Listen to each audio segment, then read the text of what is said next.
Hello, hello, hello. What is this music? No. Next song, please. Hello. Welcome to the live stream. Let me just set a few things up and we will begin. Where's me? Where's my camera? There it is. There I am. Okay, I think we're good to go. So this is going to be a little bit different from our usual videos. I'm just going to live stream some 3D modeling here and there. I do have a chat on my left, so if you have any questions or if you have any suggestions as I'm going to be modeling, please feel free to just write in chat. Other than that, hello.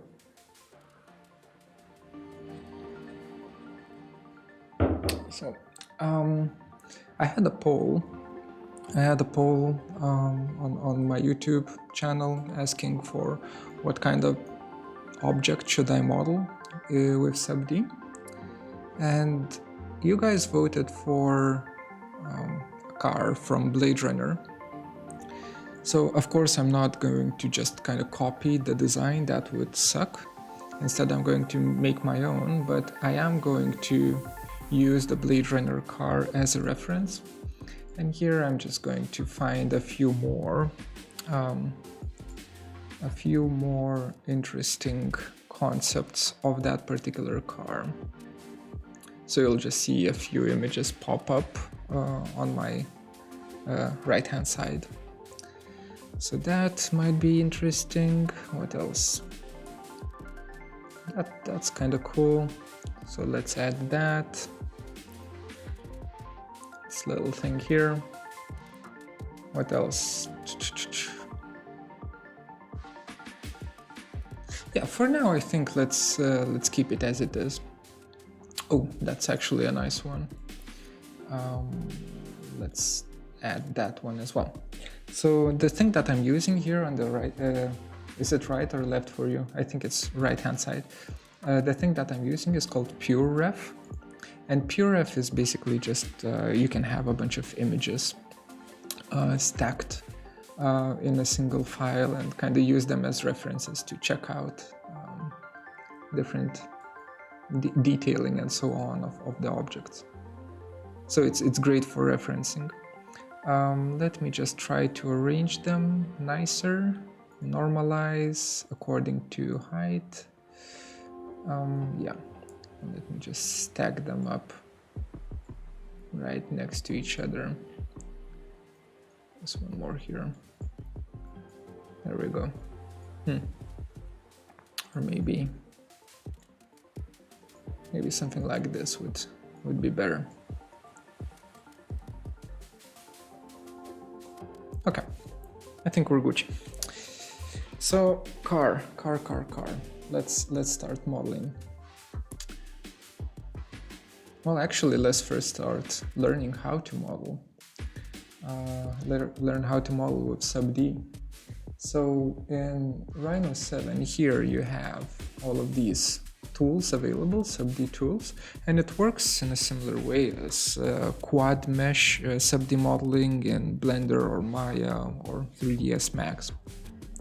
You basically have a low resolution underlying geometry and then you subdivide it to make it smooth. So we have a similar approach or a similar behavior when we use Catmull-Clark subdivision in Grasshopper.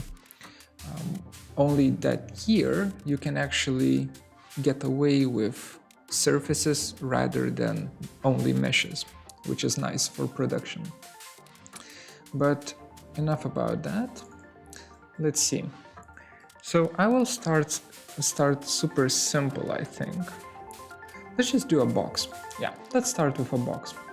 So SubD tools, let's find our cube, SubD cylinder, SubD box, there we go. And let's say, are we gonna work in millimeters? Yeah, sure, why not? It's not that big of a object. So let's start with 000 point, and I'll just make a quick little box that is, let's go for 5 meters in length. Oh my god, 5 meters in length. Enter. Then let's do, for now let's do 1 meter in width, and you'll see why. Oh, hello, welcome. Hello there, guys. So 5 meters by 1 meter, enter, and the height is gonna be, how high is Ryan Gosling?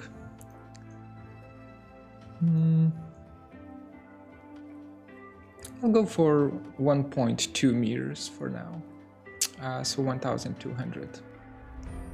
Okay, for some reason my keyboard stopped working, but now it's back.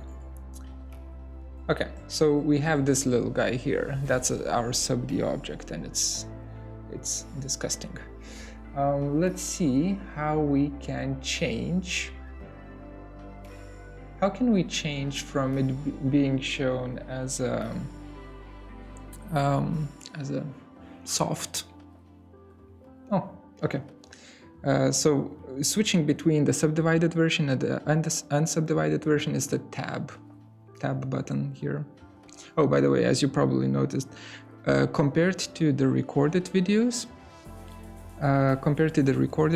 this is going to be much more ghetto, and I'm going to blab even more. You didn't think it's possible. It's actually possible for me to blab even more and not do any work while just talking about the same thing over and over again. Again, tab switches between the SubD and the non-SubD. Hello everyone who's joining the chat, and will I share this post on YouTube later? Yes, to a certain extent I will. I will be, this is going to be a series, for sure, series of posts. And I will be posting this series, but once I have all of it recorded, I will condense all of the live stream recordings into a single video. I will delete all of the live stream recordings, and then I'll post a single video with, the compressed version of all of this. But this is going to be basically, until I'm working on it, it's going to be a raw version. What am I doing? Okay, let's concentrate here. Not right. Let's go for front view. I do want to mirror this. So how do we? Oh, okay, cool. So at least with SubD, Control Shift and clicking works. So I can Control Shift click and then delete to get rid of the faces, or I can Control Shift click and then drag the faces up and down. So that's nice. I don't remember how it's called, but it works, so that's great. I'm trying to find convert objects. There's some sort of like mirror tool that's available. Select edge loop, face loop. Okay, let's try mirror. Select objects to mirror. You're not gonna mirror properly, are you? No, that's just a regular mirror.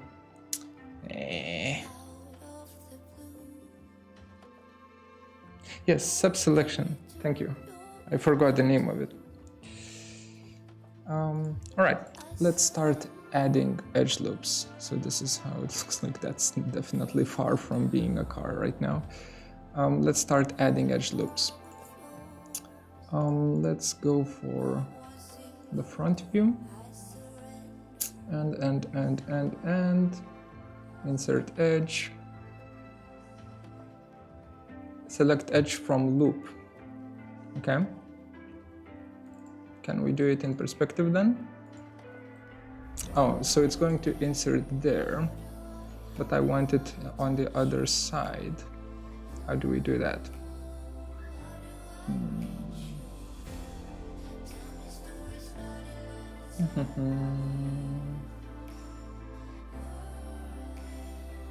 Add crease, single SubD face, insert edge.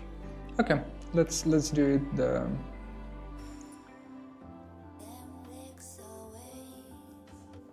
the old-fashioned way. Let's try to select an edge. That, enter, and then insert edge loop from here. Okay, so then it lets me.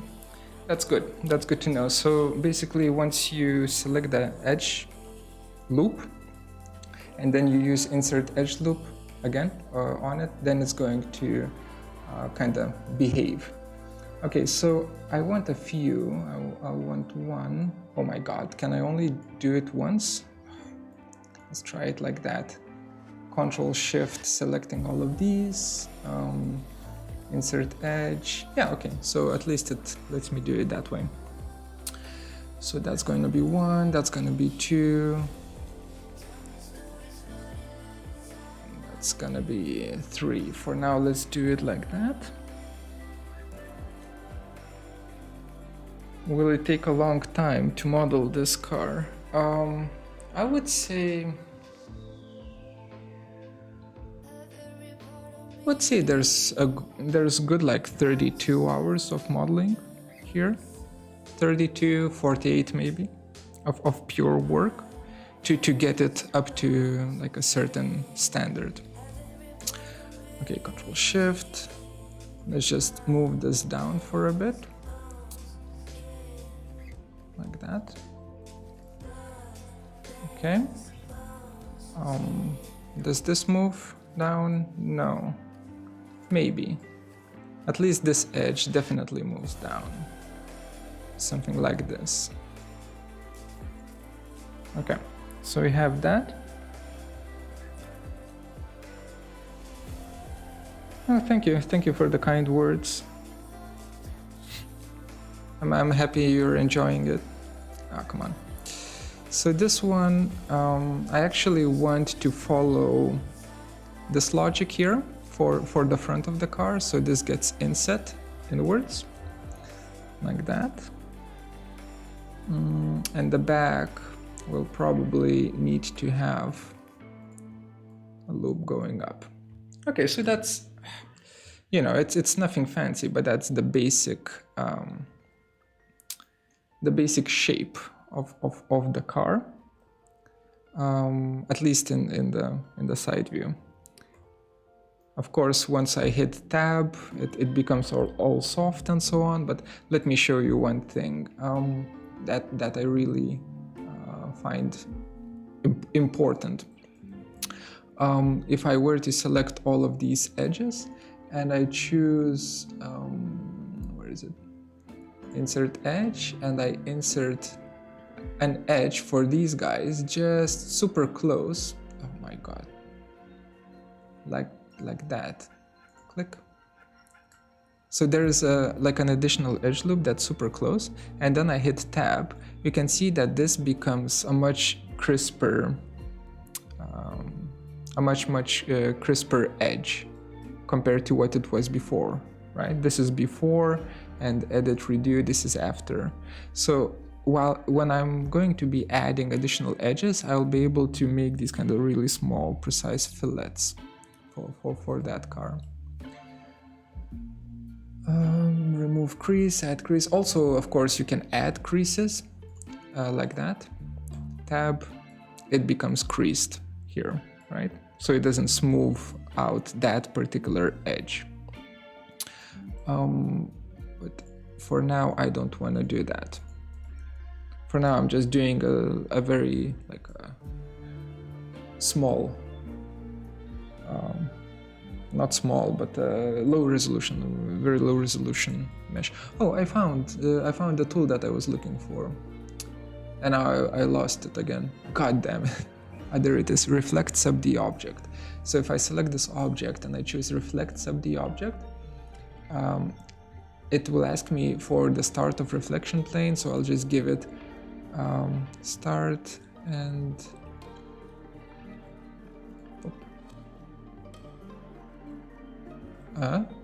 okay, that doesn't work. Let's try again. Select SubD to apply reflection. Oh yes. Oh my god. Select SubD to apply reflection. Start of reflection plane, x-axis. Pick a point on the side to keep that point. Snap to reflection plane, automatic. Enter. There we go. Okay, so it works. Is it possible to add value to the crease? No, a crease is a locked thing. So adding a value to the crease is done in the way that I've shown before, where you have two edge loops that are very close to each other. That's why I'm gonna use that technique rather than creasing. So this is like live mirroring thing. Basically, once I hit tab, you can see that it's all mirrored and stuff. Damn, that looks horrible. it's all mirrored, and basically then I can just grab, let's say, these two edges, move them out, and you can see that other side will react, right? So it's that, how's it called again? Shh, song, please don't sing. Shh. Hope that's not gonna have any lyrics there. Right. So that's how it looks like. It's not great, but it is getting there. We will get there. We will make it look nice. But for now, it's gonna look like that. Okay. Actually, I think this edge and this edge needs to be way back, like that. Whoa. This edge needs to be up.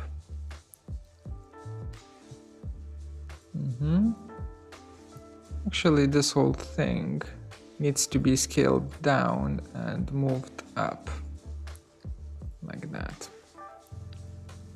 And this is going to be basically most of the work is going to be me trying to figure out a clean proportion, right? Something that works.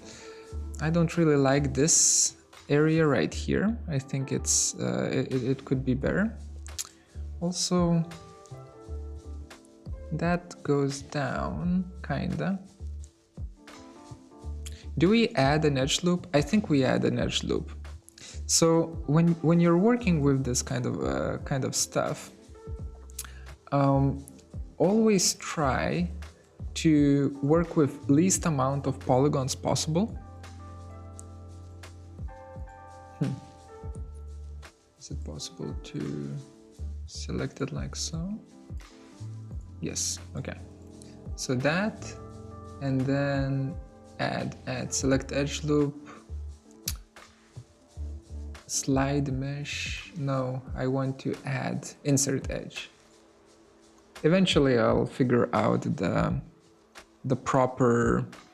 Ooh, that's not a good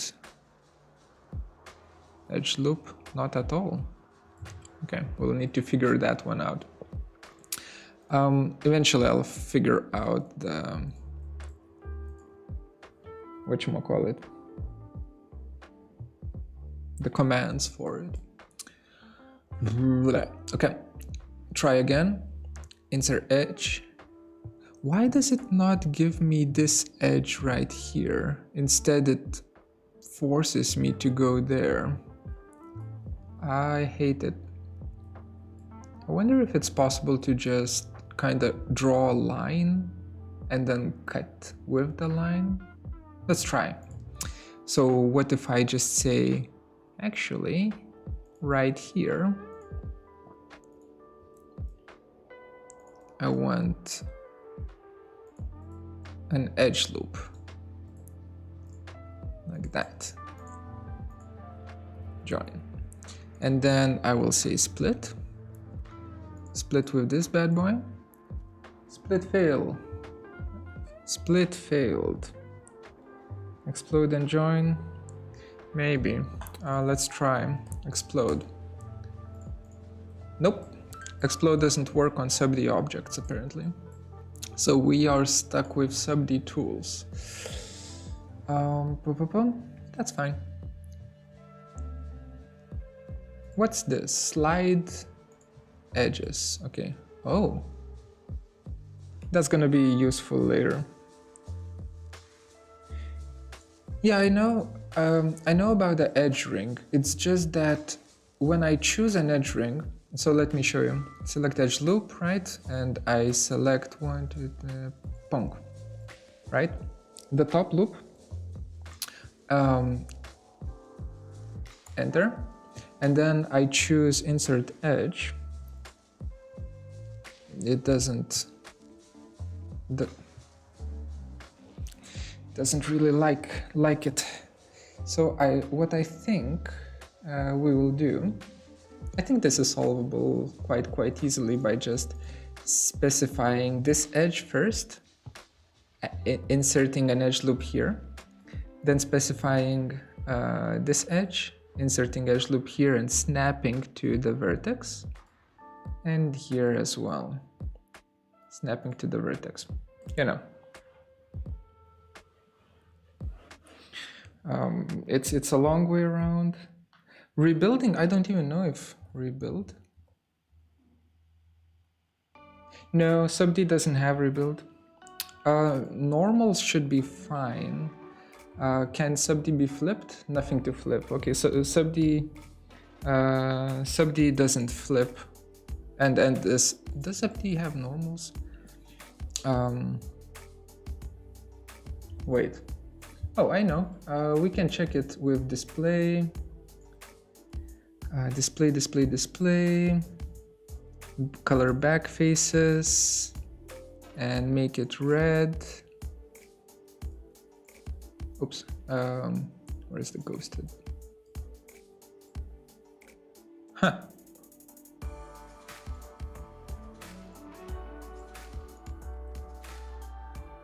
Yeah. So it's fine.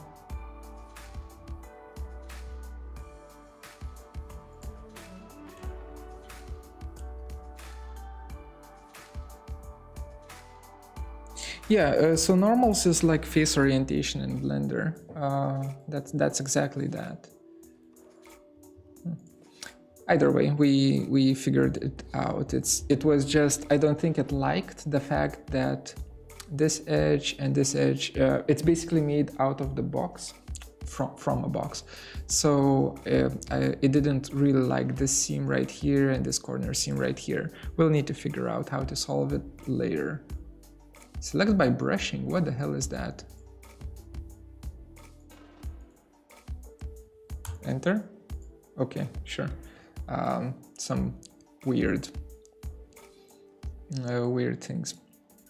Anyway, what can we do? Oh, here we will actually, will we? Maybe we'll just move this down like that. And move this out a bit like that. Yeah, I think that's fine. While here, like this little guy right here. No, this is Rhino 7, the closed, not closed. Right now it's already open. Yeah, Rhino 7 release. Slide mesh edge. Okay, let's try to slide it. Okay, that doesn't. Let's try to slide it again. Select SubD or mesh edges and vertices to slide. Okay, what if I click, enter? Okay.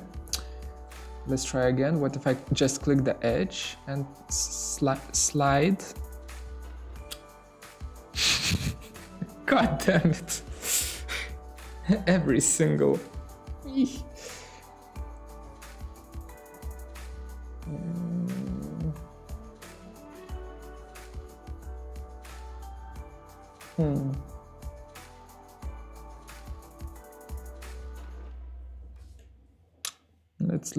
Let's try to figure it out. Well, technically I could do this and then move from this vertex to this vertex by 200, something like that, and it's gonna be, oh, so that's not welded. That's not welded. So we need to figure out how to weld it as well. Also, stop singing. No. Okay, so that's a problem. That's a problem that we have there. Is it? Okay, time for some different genre, because this is just way too many songs. What if we align vertices? No vertices were adjusted. Shit. What if we weld vertices? Select mesh or SubD vertices to weld. Okay, this guy. This, here, enter. Did it work? No, it didn't. Okay. Let's try one more time, but this time with wireframe on and vertex mode turned on. Weld. Basically, I have two vertices there. I need to merge them into one. Weld vertices. These two vertices or whatever. Enter. Okay. Let's try. Close that. Move that. Okay. What else can we do? Can we make a quad mesh from this? Mesh it. Okay. No, we can't.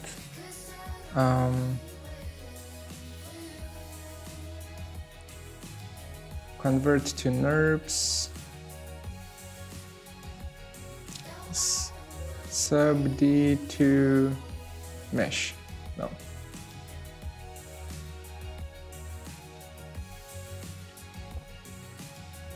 Oh, that's okay. Chat. Anyone have an idea?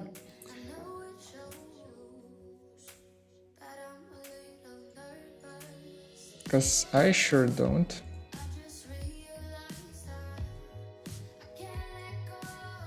That vertex right there.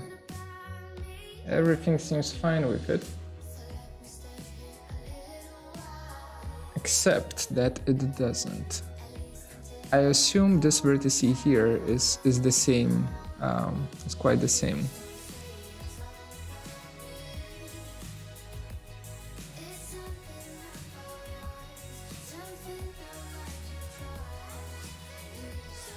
Yeah, there's like two of them there. I want to merge the vertices. So here, for instance, there's only a single vertex, right?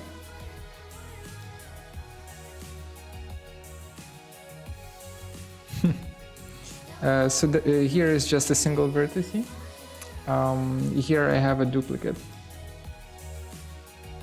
Yes, it is reading it as an n-gon, but once I merge the vertices, it will not. It will stop reading it as an n-gon. So the thing is, aligned vertices should work. What if I say 1 millimeter? Ooh.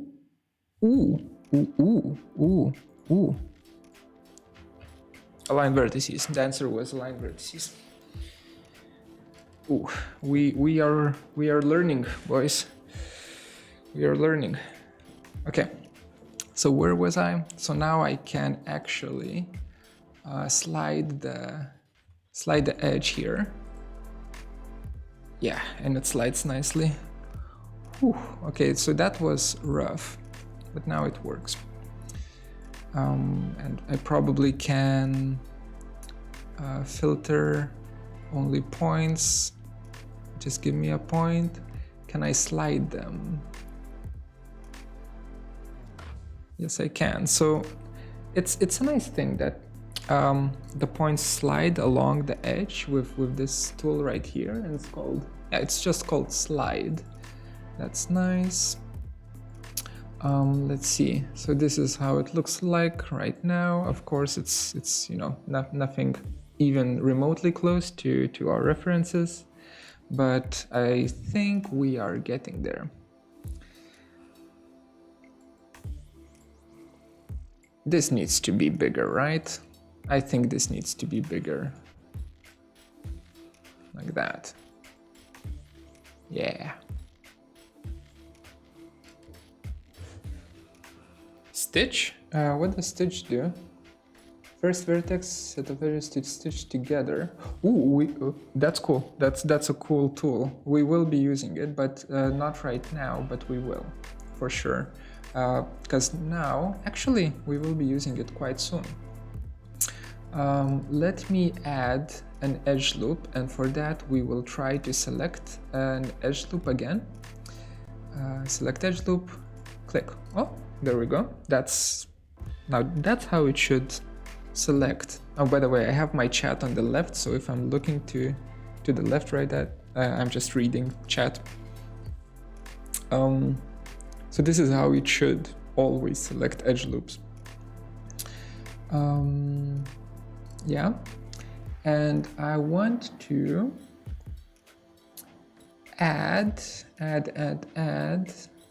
insert edge right around here.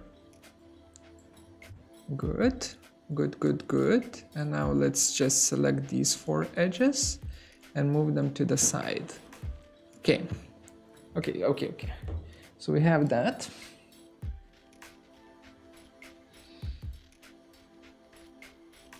What do I think about Rhino 7 versus Blender when it comes to this kind of work?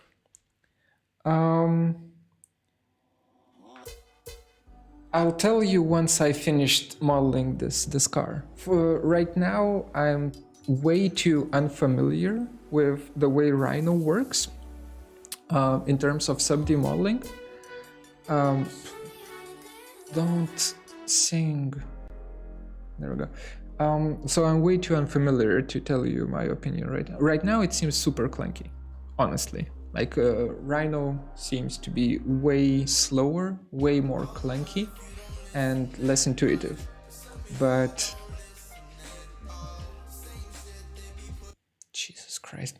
But don't take my word for it for now. My opinion might change really quickly. Let me just find, what kind of music do you guys like? I'll try to find some music that's not, you know, that doesn't have any lyrics.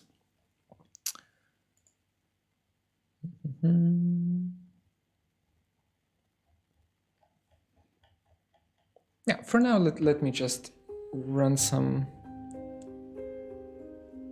Let's run some small emotions. Did I use T-splines? Yes, I did. I wasn't good with them though, so I don't know.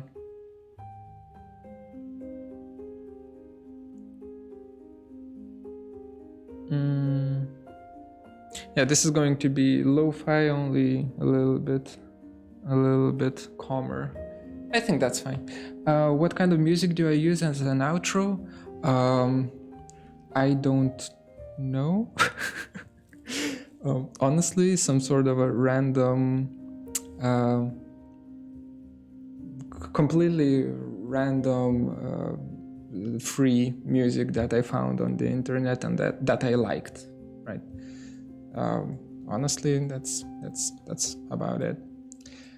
So I don't like this edge loop doing the thing here, so like making this angle here. So I'm going to probably just draw a line here, that's perpendicular, grab this point right here, this vertex, and just move that vertex to here. I don't know, I just want it to be a little bit tidy before I kind of completely break it, completely break it apart. Oh, I have an idea. What if we select, oops, what if we select all of these surfaces here? God damn it, come on. Surface, surface, surface, surface, surface, surface. Okay, these surfaces, and then we use the insert edge. Insert edge. This is, yeah, insert edge. Okay, so it doesn't let me do that. Crap. So we'll need to do the old school way. Pum pum pum pum pum. Insert edge. There we go. And for some reason the bottom doesn't insert again, but that's fine. We will fix it.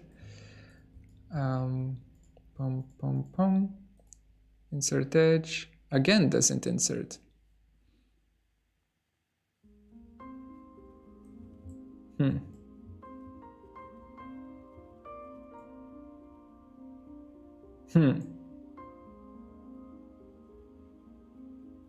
Okay, what if I do this and then choose to insert edge? Then it works.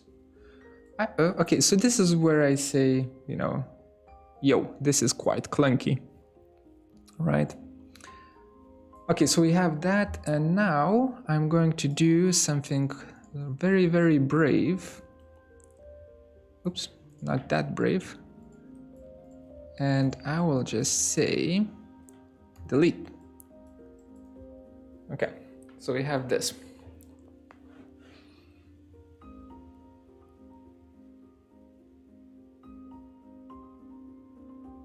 Oh, sorry, I skipped one comment. I select control points by, yeah, using the control shift. Honestly, I've been using Rhino since Rhino 4 came out. So I don't know how long. And I've learned about control shift last month. So, YouTuber tutorial guru right here, by the way. Not knowing about control shift his whole life. Anyway, modeling is fun. Okay, so what was that command? Stitch, right? Stitch.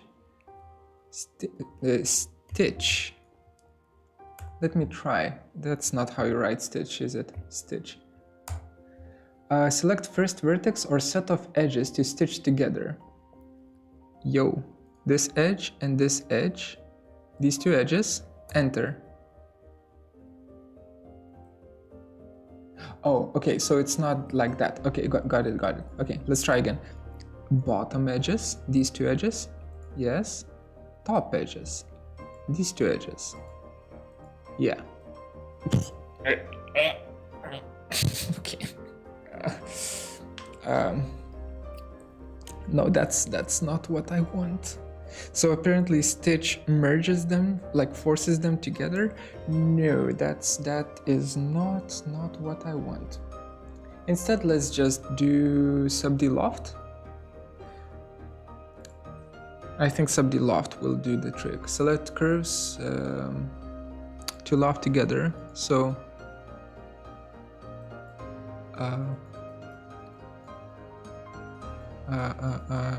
this and this, enter.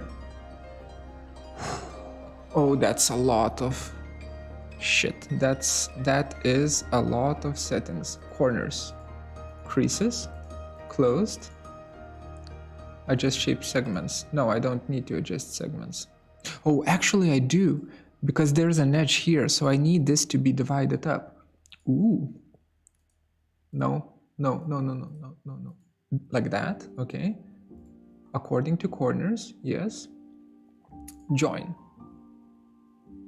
Okay. Why did this change color? Yo, why did this change color? Will it not react anymore? Let's try. Okay, so when I loft, it doesn't let me. Cap, I'm not sure. Cap options, I don't know. No, it doesn't. This is not a planner opening, so it doesn't let me use cap. But that loft, I think that will work. We just need to select curves in loft order. So this and this, bottom and top, creases, no, corners, adjust shape segments like that too, and don't choose join, hit OK. So this guy right here is flipped, right? So I'll just use flip to flip it back, and this seems to be okay.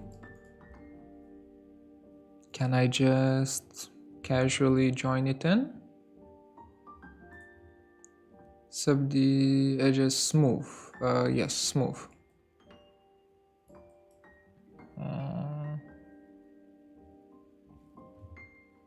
Bridge.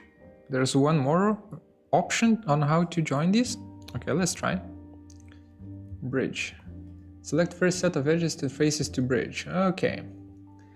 U. Enter. U. Enter. 2 segments. What the hell is straightness? Oh.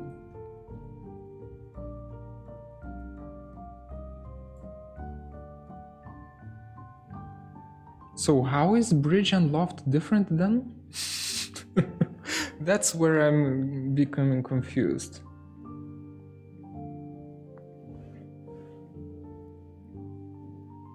Welding of edges? No, there's a welding of vertices, but not welding of edges, at least to my knowledge. Okay, so straightness is full on straight, hit OK. For some reason can't select it. Oh, that's why. But it doesn't, why doesn't it translate? Why doesn't it translate there to the other side? Does it just break the symmetry when I do this? Also, how it looks wonderful, doesn't it? And that edge right there is a duplicate. Oh, it's all messy. Okay, so first of all, this we need to treat this and make it soft. Remove crease for now.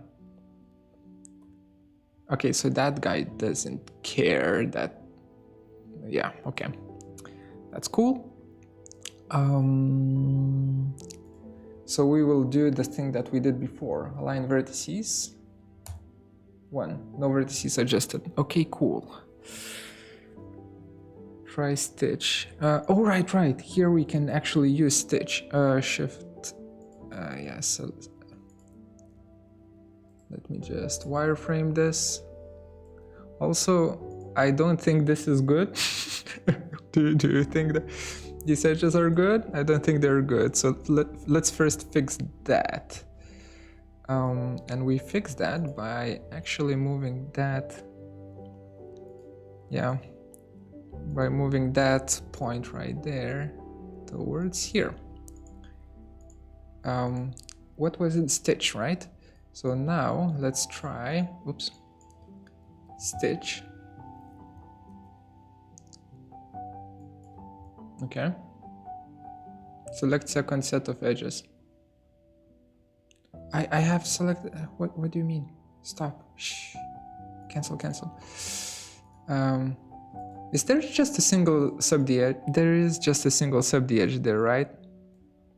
No, it's not. Okay. So stitch. Stitch, U, enter, and behind you, enter. Yeah? Okay. I have absolutely no idea if that worked, but we will try it with this bottom one as well. Stitch, this guy, enter, second set of edges, again, click there, enter, average, yes please. It works. It works. Okay. Now it rounds off quite nicely. Well, I say nicely, it looks like shit, but you know, at least the topology is correct. Right. We need to fix this though. Like, this is just obnoxious. The fact that it doesn't translate anymore and the whole thing breaks apart. So I think we need to use the, where is it? Hello? Mirror. Oh, it's not called mirror, it's called something else.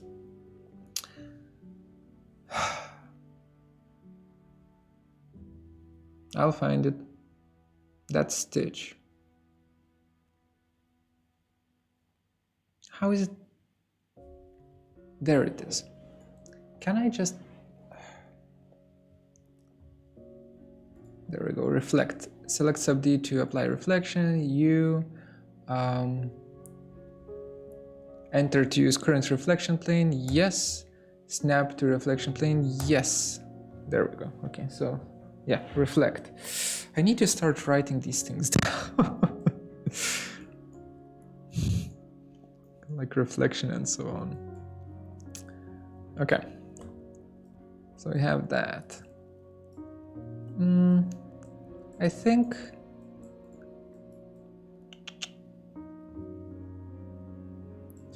let's do something like this. Yeah, I think that's gonna look nicer.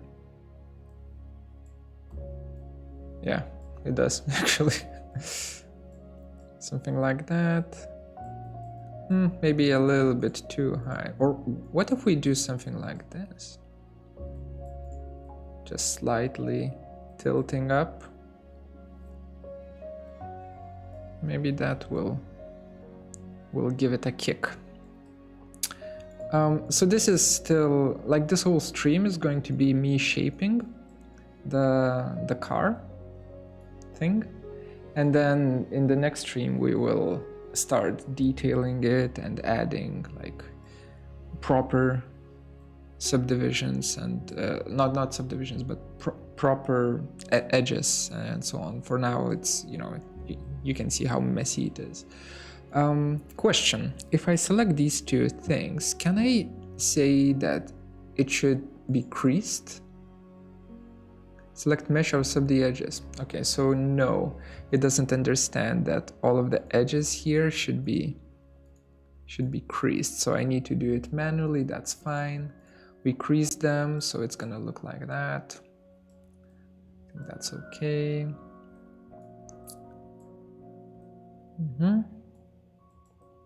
And for now, I will actually, for now I'll actually crease the bottom side here.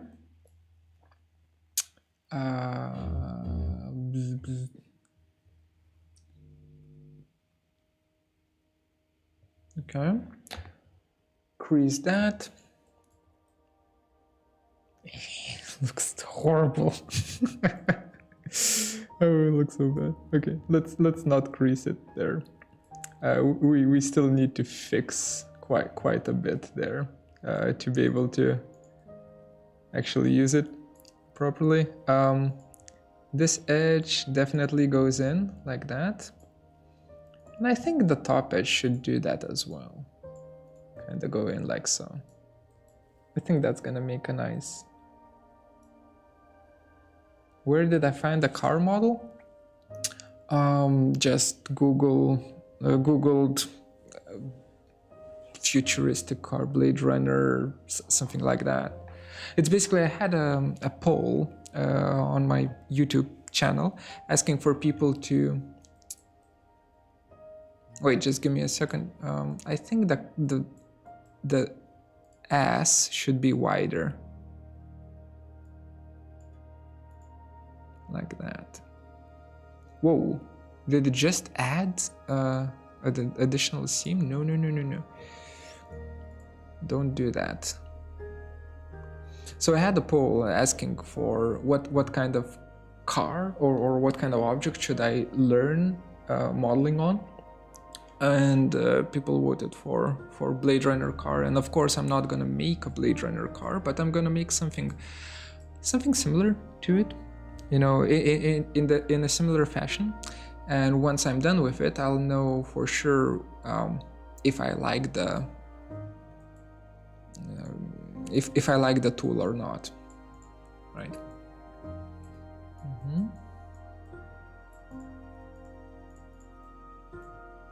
So maybe this can go out like that.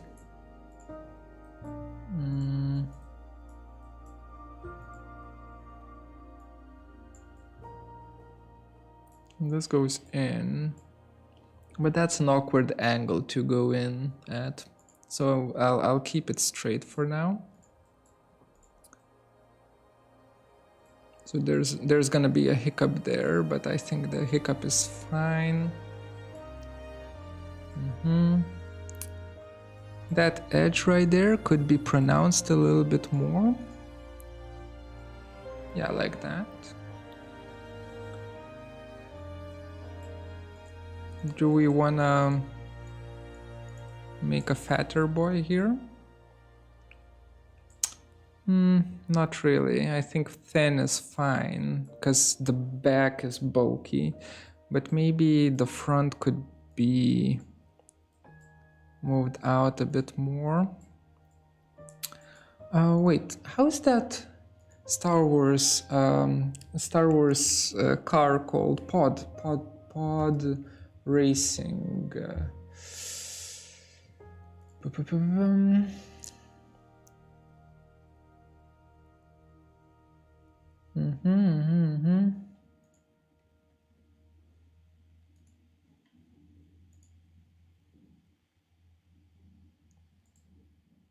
There was that, wait, let me just drag it in here.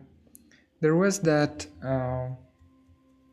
movie, everyone knows Star Wars, but those pod racers in that one movie, one of those Star Wars movies, where they had these kind of really large engines dragging the pods themselves. I wonder if, but there are no good designs there. Well, I shouldn't say that. That's a dick thing to say. There aren't any designs that are in line with Blade Runner-esque design language. So I think we will, yeah, we'll skip it for now. Instead, we'll stick to Blade Runner.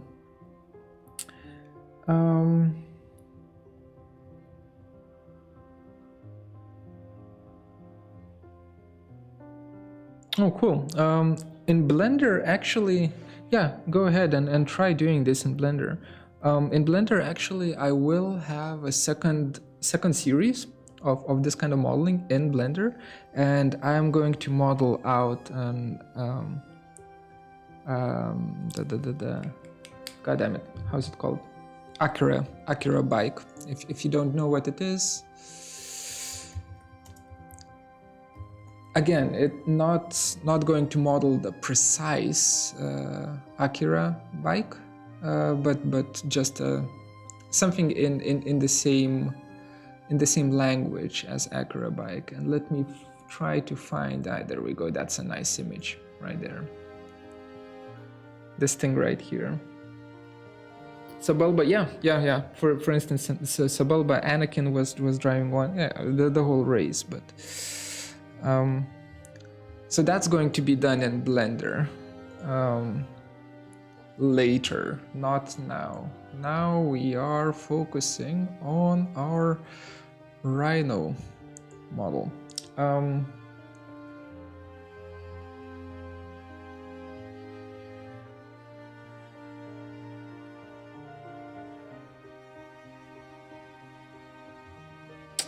Well, right now, Rhino SubD seems to be very young, so to say. So it's not, I wouldn't call it super super useful for now, but I think it does have a huge potential to be quite a tool,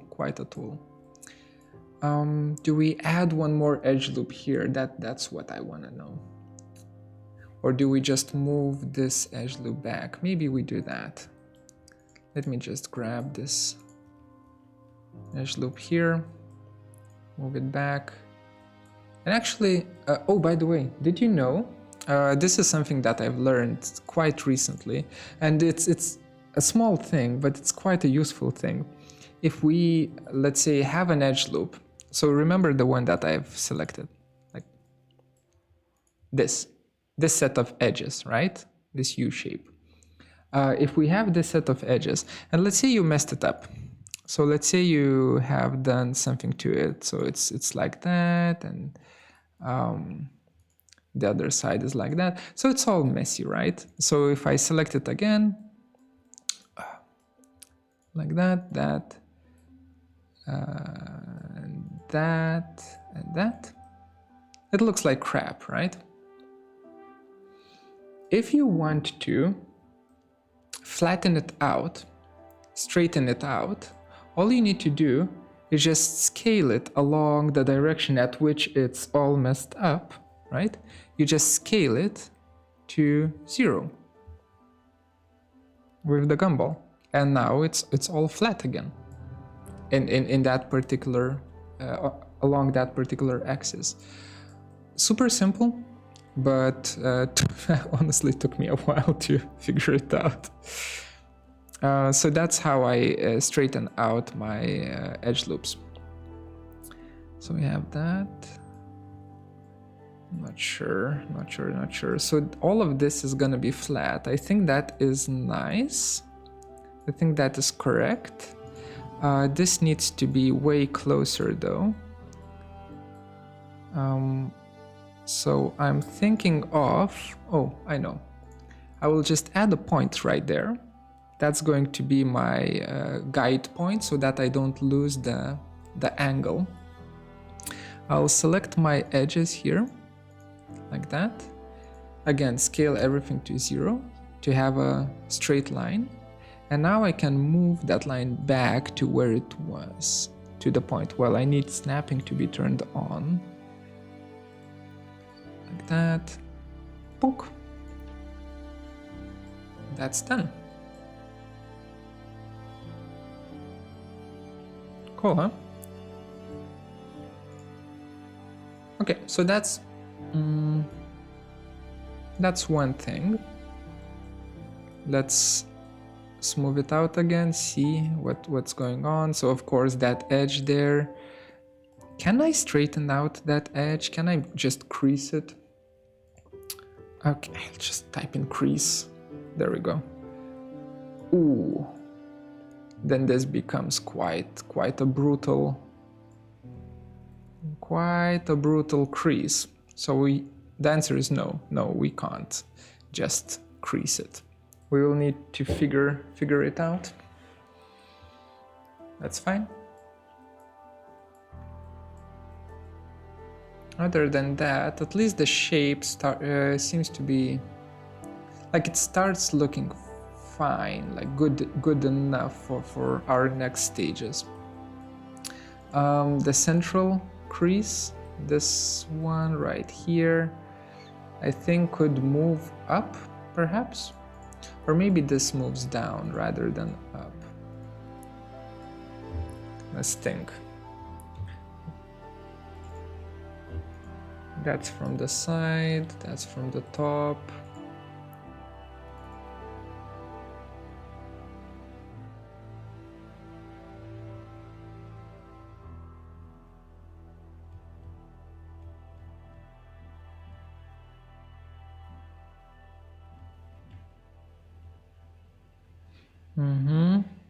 Sorry, just a little bit of a hiccup.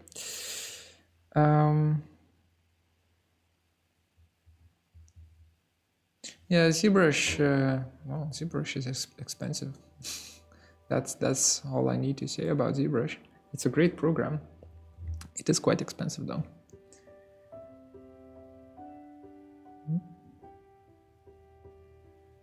Okay, so I don't want to see it from the right side view. I want to see it from the left side view here. Okay, that's quite ugly. But now we can see.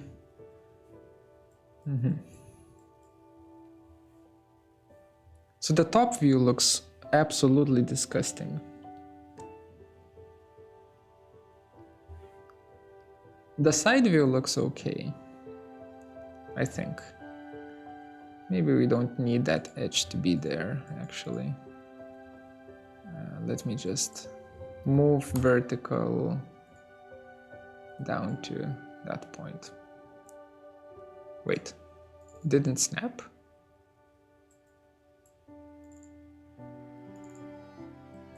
Is this horizontal? I don't even know anymore. Oh, come on.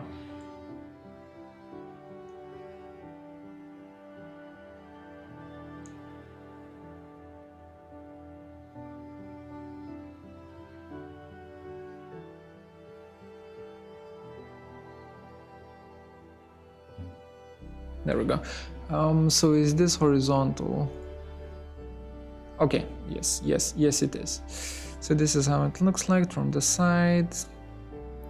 That's good. That is a good curve. Not sure about that one. Maybe we need one more edge loop. Yeah. Let me just add it. I'll just add it and we'll call it a day. SubD tools. I think we can get away with, yeah, with just selecting an edge loop like that. And then insert edge. See, I'm starting to learn the the tools, the commands. How to nap mesh in Rhino. Nap. What's nap? I have no idea what nap means. That needs to be 0. And it needs to go closer, come closer to here, like that. That's good. That point right there is annoying, but we will deal with it later. Or actually, let's deal with it now. Pop. Ooh, definitely not like that. Really don't like that point right there. So we'll have an edge going like so. Yeah, I think that's fine.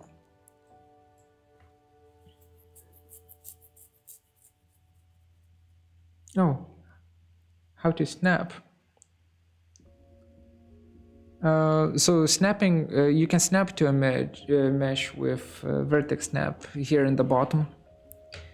You can't snap to edges of a mesh, but you can snap to just vertices of a mesh in Rhino, because Rhino really doesn't, it's not great for meshes. It's not great to work with meshes in Rhino. Right now, in Rhino 7, it's actually decent. It's better, definitely. But it's more of a surface modeler. It's just a surface modeler.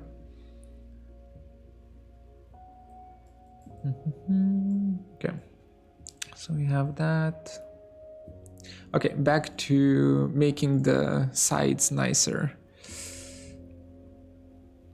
So that little wave there, I don't like. Control Shift, click that point, move that point. Again, move that point. Hello, Rhino? Okay, let's try from the other side, from the back side. Apparently you can't do that in the front side. Sure. That. Do we want this to be lifted up? Probably not. Because this goes underneath. Okay, let's be oops. Let's be vigilant about this. This is super important. This is going to be our bottom edge. So right now I'm using it as a center edge right here, and I'm using it as a bottom edge right here. I need to choose either one or the other. I can't choose both. So I'll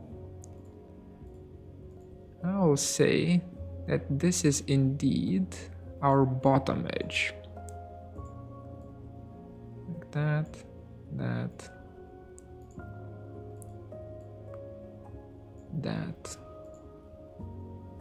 And then, oops, no, don't, like,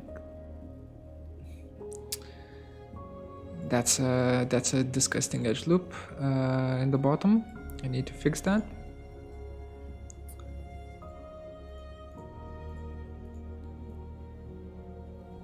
There we go. Okay, so that is our bottom edge, and I will fix the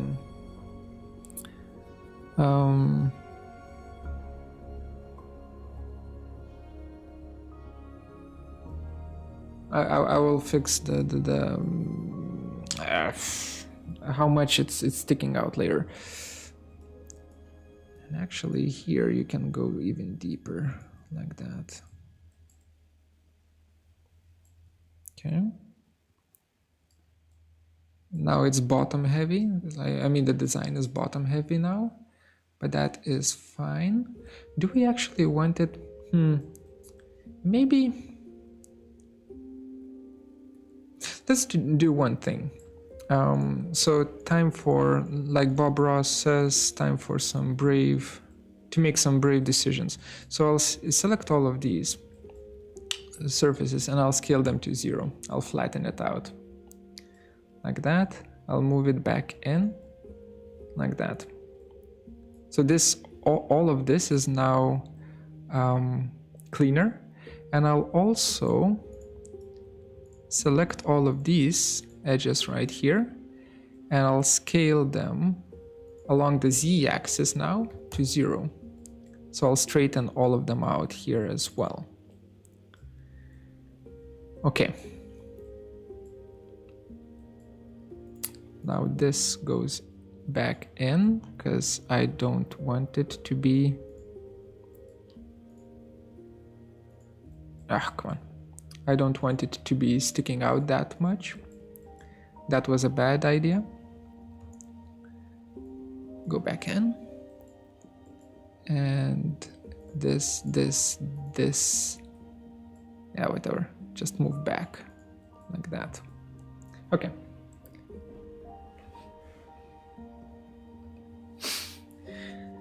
Yeah, exactly.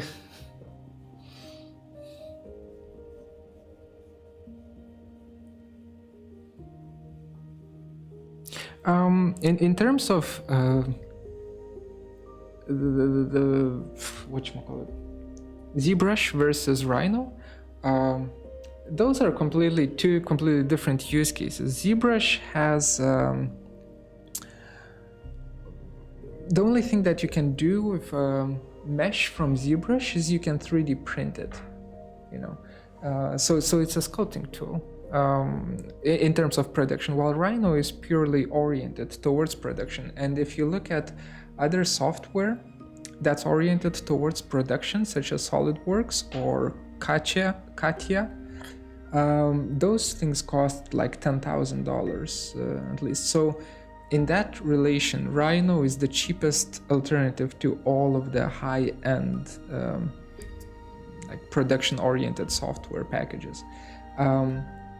In terms of ZBrush, there's a free alternative, Blender, that also has sculpting, and of course it's not that great, but in that regard, like just looking at it comparatively, I would say that's why I see ZBrush is expensive while Rhino is not, because you're talking about two different fields, and one field pays much more money for their software than the other.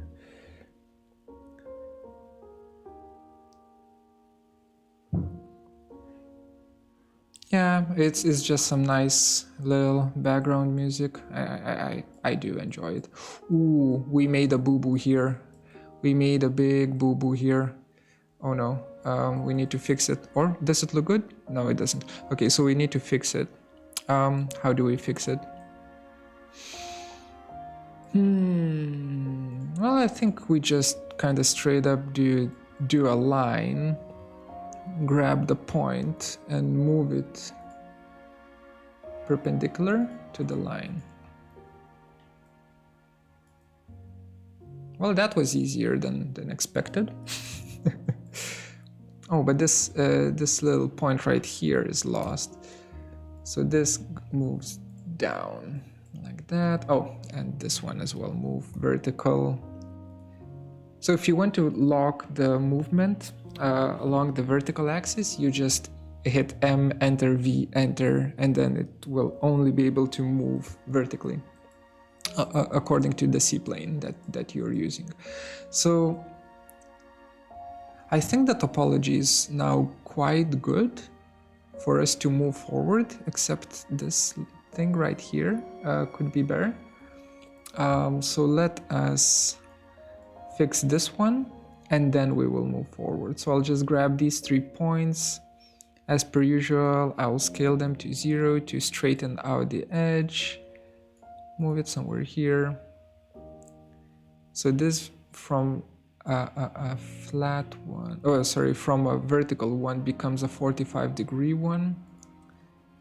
This and this needs to also straighten out. Or does it? Yeah, it does. 0. Yeah, I think that's fine. And the last thing is this little guy right here just needs to move in a bit. Yeah, okay, topology is good. It's all about the edge flow, baby. It's all about the edge flow. All right, let's add a single edge loop. So where's my SubD tools? Eesh. Do you use Gumball with snappy drawing?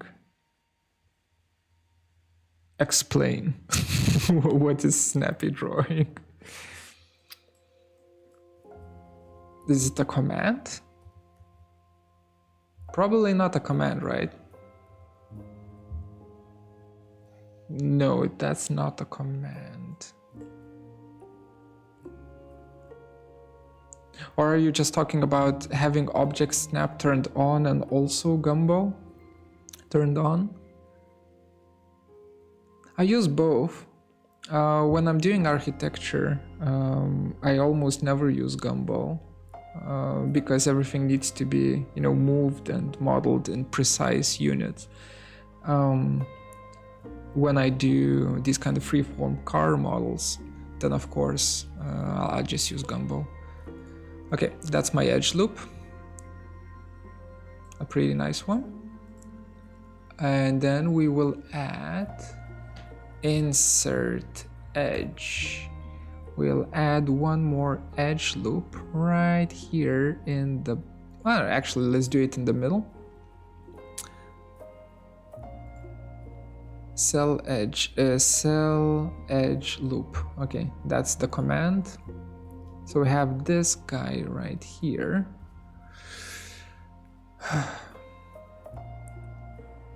Okay. And I want this to be flatter. And I don't know how to do it. Well, first of all, let's say that we're Gucci with that. Oh, okay, doesn't let me do that. Okay, that's fine. So what happens in the ass is fine. What we care about is what happens here on the side. So that part, as well as that part, there needs to be a tool called chain edges. So you select the first one, and then holding down some sort of a button, you select the next one, and it will find the shortest path along the edge graph, and select all of the chain of edges connecting the two, right? The two selections. I think that's what is really required for this to work properly. And it's not like they can't do it. They definitely can. It has been a part of, well, kind of a part of Grasshopper for quite a while now. Okay, so this goes up like that, and this little point right there goes back in like that. So that's a nice edge there, but these two guys need to go back like that. Yeah. Okay. Oh, and this edge right here will need to fall back like so. Okay. A little bit sharper now.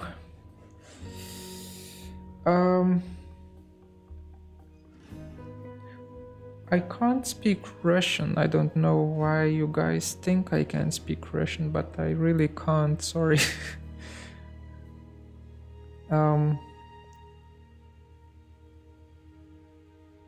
Yeah, I want to model the car thing.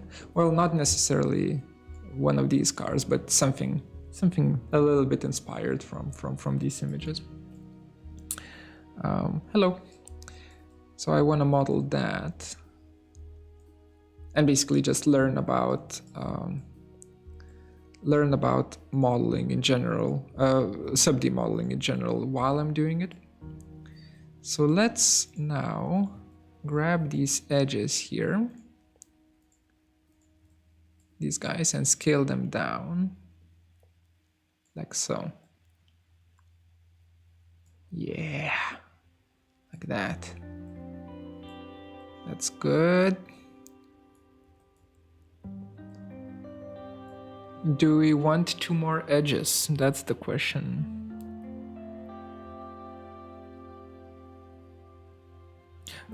So the reference window, this little thing right here is a separate program. It's called PureRef. It's a free program, and it's quite nice. I always use it for references, you know, to basically just stack all of the images that I need. For instance, if there is a client and he orders a building, you know, a building design from me, it's not like he just says do whatever you want. Instead, he or she sends me set of images that they like, right? And then once I have those images, I just add them to PureRef, and as I'm modeling out the building, I'm kind of referencing in different aspects of what the client likes from those images. So this is kind of a similar approach here with the cars. It's basically, I'm looking at the back and I'm going, I don't know what to do with the back, right? You know, how to make the back nicer. And then I might just go in here and say, well, that looks cool. Maybe I'll use that, right? And it's basically that. Am I Greek? No, I'm Lithuanian. So I'm come from the land of Lithuania. Not sure if this is correct. I don't think it is. I think we need to grab this edge right here, move it down, and even scale it in. Oh, scale it in like that. Yeah, just something like this. Maybe a little bit wider like that. And then we need to cell edge loop. Select our loop here. Bam. Insert edge. and insert one more edge here at the midpoint, like so. And this one I will not mess around with it too much, but I will grab that point, that single point there, and I'll move it out so that it's doing its thing, like that. And here we will just adjust it a little bit.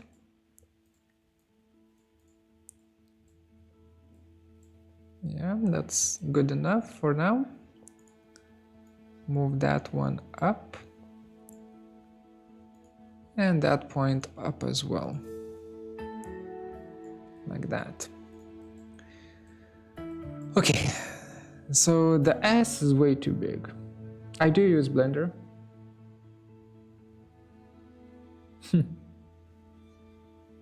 Great, thanks. Thanks, guys. I've seen quite a few Russian channels on YouTube that are doing amazing things with both Blender and Rhino in terms of this kind of modeling. So you guys have a lot of inspiration to take in, like a lot of venues to take inspiration from, I guess. So that. So how do we make this thinner? Maybe we just do something like this. Would this work? Looks fine, I think.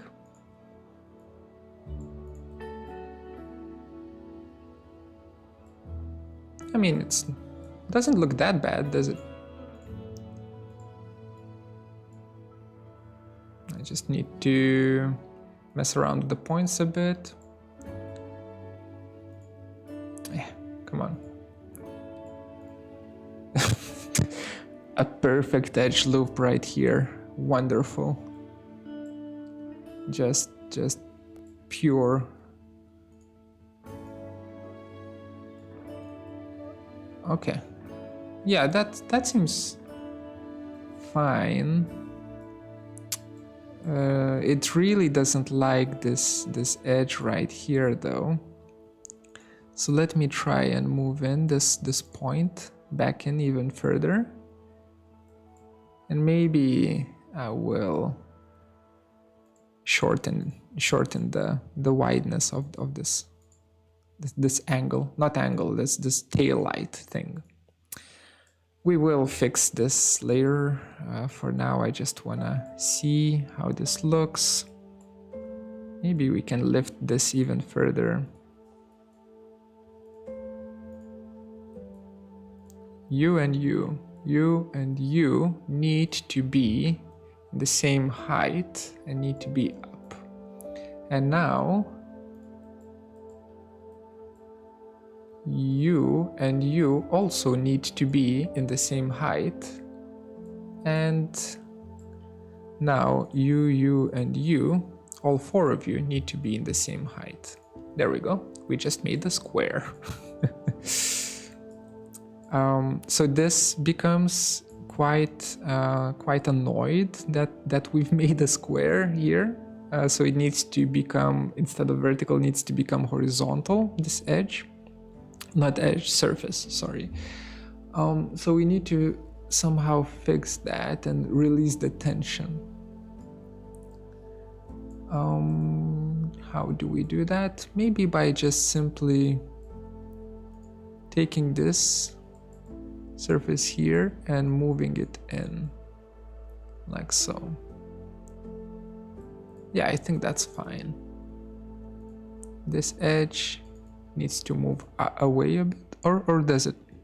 Maybe it doesn't. Okay. Whew.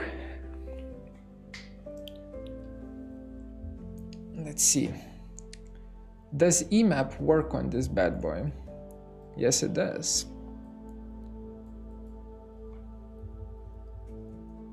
Whoa, whoa, whoa, whoa.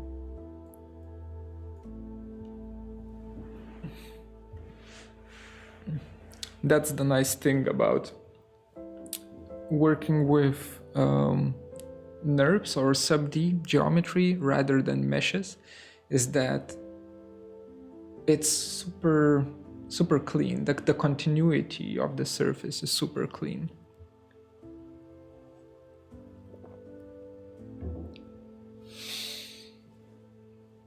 Okay, so as this is turning around, let me see what we have here. Car. So let me just change a few things here. Just give me a second. Make it bigger. There we go. Because I'm gonna be talking about the references here a little bit. So this I like, and I will be using a little bit, quite a bit of all of these edges and so on this vehicle. So this I really like. This, honestly, no. This, well, the front is quite bad. It's the same car here and here. So the front is quite bad, but I do like how it opens up. I'm thinking of doing like the final model that I'm gonna do. I am going to be 3D printing it, and maybe even giving it away. Yeah, we'll see. I'll probably make this into like a collectible edition thing.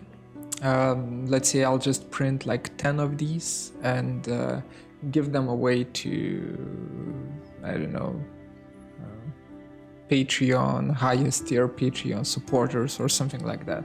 We'll see. We'll talk about it once we get there. For now, I'm just messing around. Taillights from here, there's way too much glass here, but I do enjoy the taillights, so we will be adding that's not taillights, that's front lights. We will be adding those, and the thinness of it is nice. I'm still contemplating if we should have wheels on it or not. Perhaps I will add wheels, or maybe not. We'll see. We'll see. And here it's just, I don't know. This seems to be a little bit more, a bit more expensive car, right? This is a bit more like Mercedes, and this is more like a Prius type of a situation going on. So I will be probably adding more details from the, Mercedes aesthetic to my Prius. Either way, let's make this smaller again. Come on, no, just become smaller. There we go. That's great. And now I need to move you here.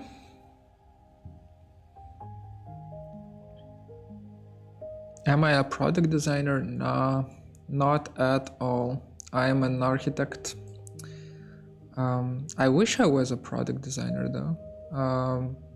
Seems like a very rewarding, no, not even product designer. I would like to be a product manufacturer, like a carpenter or something like that. Honestly, that is super, it seems to be super rewarding for me, that kind of work. But no, I'm an architect, and right now I'm a teacher, so I just teach in the university, Grasshopper and whatnot, like these modern digital fabrication tools. All right, let's continue on. Or actually, we only have like 30 minutes left. Let's work on the ass a little bit more in those 30 minutes, and then we'll call it a day for now. I'll probably continue on working on this.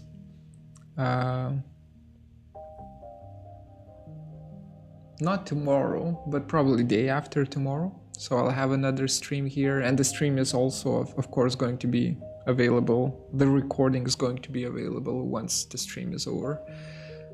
So if you missed it, you'll be able to see it. Let's go for backside. Where do I live? I live between two countries. One is called Lithuania, and the other one is called Sweden. So during these Corona times, it's fun, super fun to travel back and forth. Do I have an online Grasshopper course? By course, do you mean something interactive? Because if it's not interactive, then I just have my YouTube channel, right? And I have like at least 60 Grasshopper tutorials there, something like that. I am planning on starting some sort of a Grasshopper course once we reach 10,000 subscribers. Something, you know, with a small subscription fee. I don't know. Honestly, I really want to keep the education free. That's something that I believe in. That all of the tutorials should be free and all of the material for learning should be free. So that kind of rubs me the wrong way in starting a subscription-based service. But at the same time, I like to eat food and I like to pay the rent, which is, you know, kind of a nice part of life. Having a roof above your head. Inset. I'll try to use inset here. Inset distance. Whoa, what's going on? It's insetting for all of them, huh? Let's see what's gonna happen. Inset distance 5.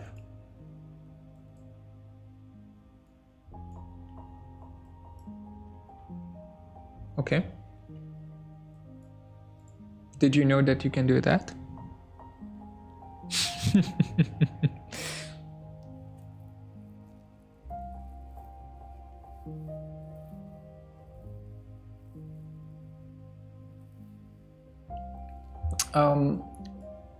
But that's not what I want to do, so let's undo all of that.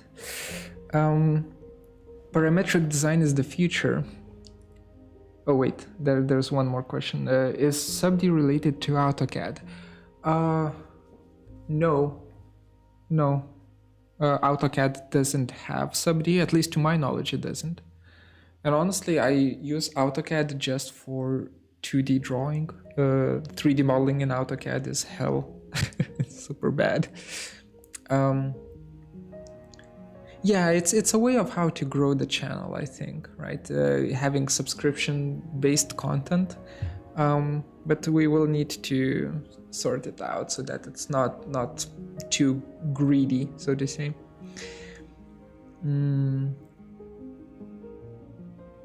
Parametric design is the future. Well, yes and no. To a certain extent it is.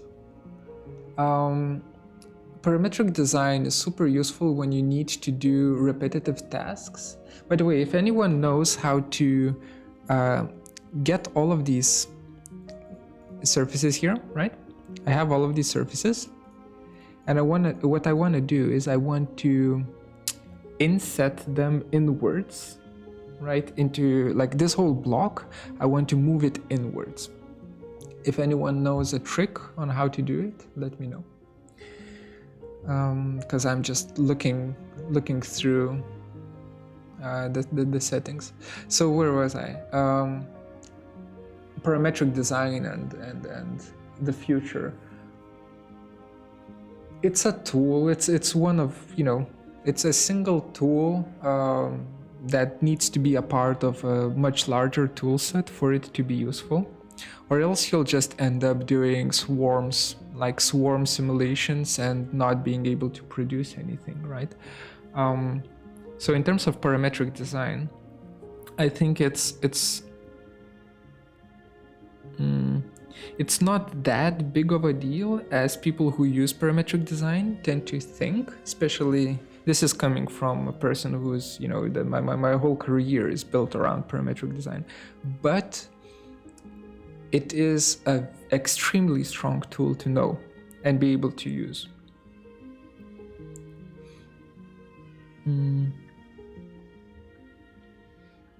Extrude then scale. Okay, let's try. So I have all of these. I will extrude. Jesus Christ, what the hell is going on? No, just shift. What the? Okay, it doesn't. It direction. Okay. So here I just said the direction, right? Yeah. Okay, good. Direction here, like that. Then I need to select all of these faces again. Come on.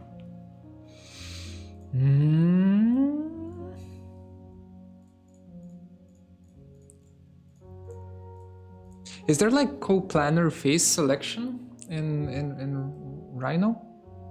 I'm not sure. And then we scale it. Actually, we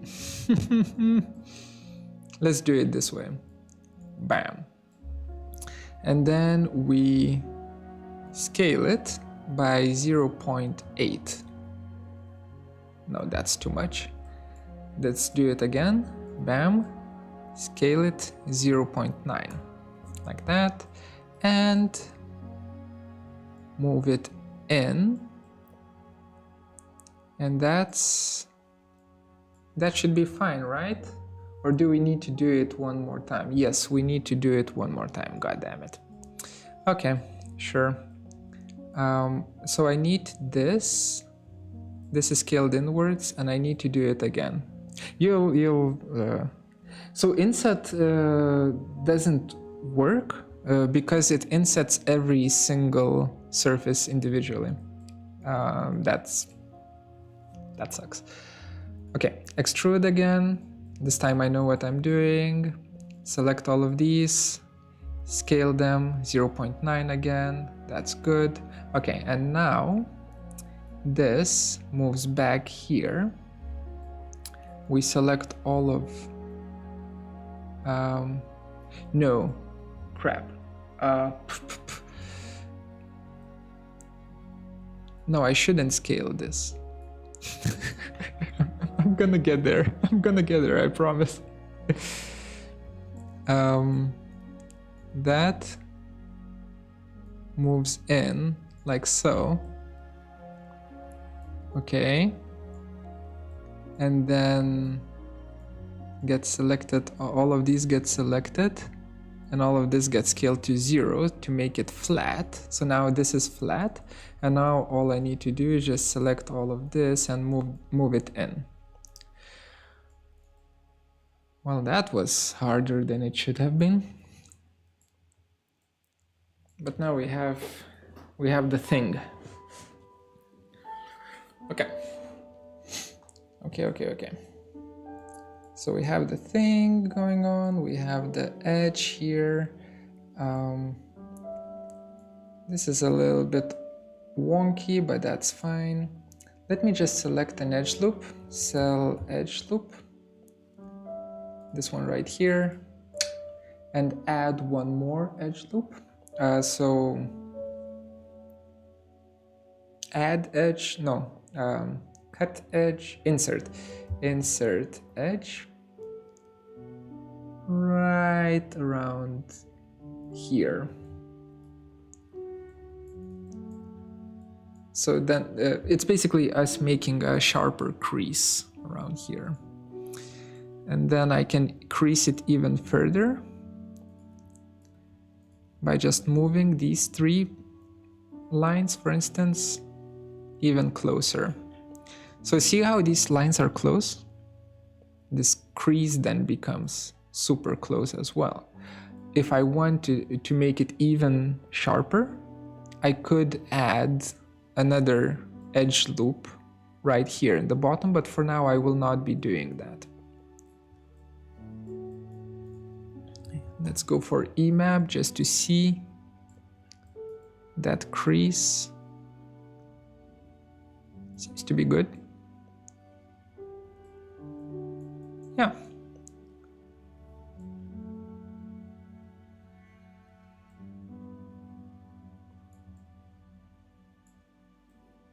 Yeah, so okay, this seems to be clean now.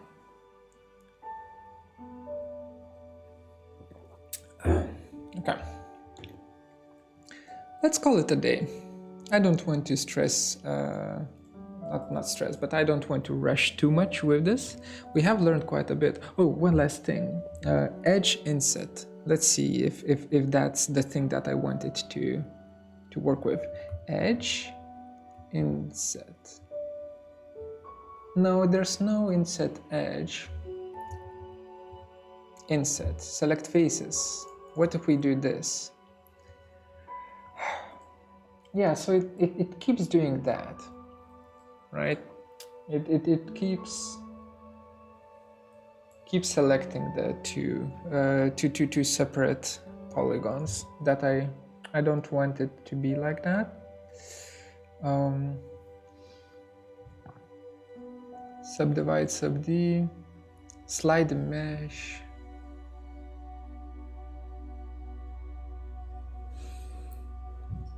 And the nice thing is, yeah, that booty, yeah. Actually, it doesn't look that bad, does it? Like once we spend, so now we have spent, how long have we spent here? Yeah, I know that's what I was looking for in Blender, not in Blender, in Rhino. Wait, let me skip this song. There we go. Right. What I was saying that we have spent around 2 hours, 2.5 hours here, just chilling, doing 1.6, only 1.6 hours. Really? Wait. I'm checking the statistics.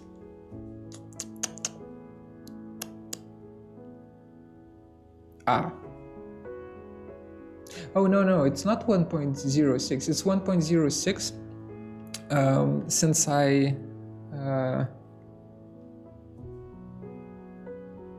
since the break. Yeah, so it's it's 1.06 since the break, but I've started at 12, so it's almost 2 hours. It's almost 2 hours. Okay, let's call it a day for now. I will be coming back in not tomorrow, day after tomorrow, for sure, and we'll spend maybe 4 hours then, just polishing this up and making it nice. As I said before, I'm thinking that this whole project is going to take around 32 hours, maybe 48, to make it as good as possible and also produce it physically as a model. Yeah, and it should be, let me make it nice, EMAP. Turntable, there we go. So then it will look quite nice once we've spent those 32 hours. For now, as a starting point, I kind of enjoy it. I like the overall shape. I think that's a good start. Before I finish, one last thing. Those of you who are not familiar with SubD, this is not a mesh, right? So the only difference between SubD in Maya, SubD in Blender, and SubD in Rhino is that in Rhino, it's a SubD object is actually like a separate entity which can be transformed into a poly surface. So I don't remember how it's called. Yeah, convert objects to NURBS. So the command is to NURBS. To NURBS, delete input objects. Yes, SubD options. We can kind of change the SubD options, but that doesn't matter. Enter. And this is now NURBS geometry. And NURBS geometry is seamless. Not seamless, but the curvature of it doesn't have any resolution, meaning that for manufacturing purposes it makes much more sense to use Rhino SubD than Maya's or Blender's. That's the biggest benefit, at least for me. If I explode this, you can see separate portions of it. I'll probably, the last bit of detailing that I'm gonna do, I'll do it with traditional methods, traditional modeling methods, but I'll try to do like 99.9% of it all with SubD just to learn the tool. How is it spinning around? It's called turntable. Turntable. And to make it also look nice, you use emap. Oops, emap. Like that. And you can choose a different kind of emap. Turntable. Make it slower. Just like that. Actually, this is the one that's used to check for continuity errors in the surfaces. It's the zebra pattern. Space Needle, what the hell is that? I don't know.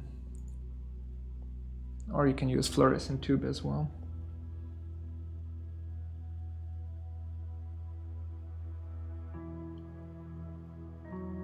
That's a lot of questions right there.